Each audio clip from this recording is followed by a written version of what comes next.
बता दे खेसारिया के बेटी सपनवा में आती है तो बाप रे बहुत बड़का हमारे खेसारी भैया पे गाना गवा दिया।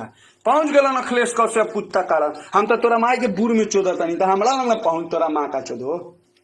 तू बुरका भाल तू मार लिया का है लड़का के लाइव देखिए कैसे रो रहा है। आप लोग देखिए 1400-1500 लोग है। देखिए मादर चो लाइव में थप्पड़ चलवाया है। देखिए रंडी के पेलल पे देखिए बुड़का भाल देख रहे हैं मादर चोद के मुंह पे स्माइल। ये इतना बड़का रंडी के चोदल है। नाम हो रहा है इसका ये रंडी का चोदल है। एक बहन के चोदो ये मादर चोद के पेलल है। अपना फेसबुक की आईडी हाँ माई के बुर चोदो। कौन सी सुनी है कौन सी सुनी हम चाची बाची वाला गाना कौन सी सुनी गाना सुनी ज्ञान के लिख दी कि खेसरिया के माई के बुर में पेल लेम अखिलेश कश्यप के माई के बुर में पेल लेम सारा सिंगर के माई के बुर में पेल लेम। बताइए बुरा लग रहा है।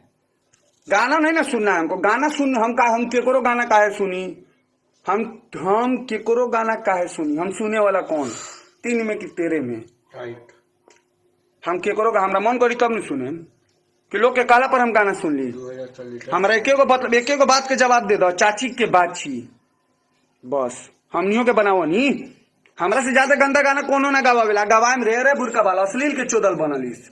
तोरा जब बाजे करे तो तू आर नाम हो गल बा तो तू अब साफ सुथरा तू कुछो का ABCD कहबे नु ABCD तो लोग सुनी क ख ग ए स्टार होई लइका देख तोरा मां का चोदो लोग देख बुरका भाल अखिलेश कश्यप तोरा तोर कौन गाना हिट हो रे तू अगर सुन अखिलेश कश्यप तोरा लागे लगे हमरा कलम में बहुत बड़का ताकत बा। तोरा लागेला हमरा लंग 50 गो कंपनी बा। तोरा आदि शक्ति फिल्म से तोरा लंग बहुत बड़का एगो चैनल बा बेब के नाम भरी। अगर अपना माई के हेमे से निकल बाड़े तो साल भर के अंदर एगो नया लड़का बजवा दे तोर जूता हमर सर लाइव आके पिटाएम। अगर तोरा कलम में हुए इतना ताकत बा तो। लेकिन एक बात याद रखिए कोनो बेटी बहन के नाम पर अब गाना मत गवाइए। तू नाम धरवाइते नु तब कोई ना बोली सब गावेला वो गाई।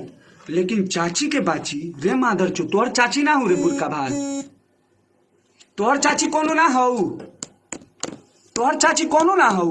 तू यही लेखा गवा देबे बुझबे कि हाँ खेसारी लाल यादव मेरा गाना गा रहे हैं।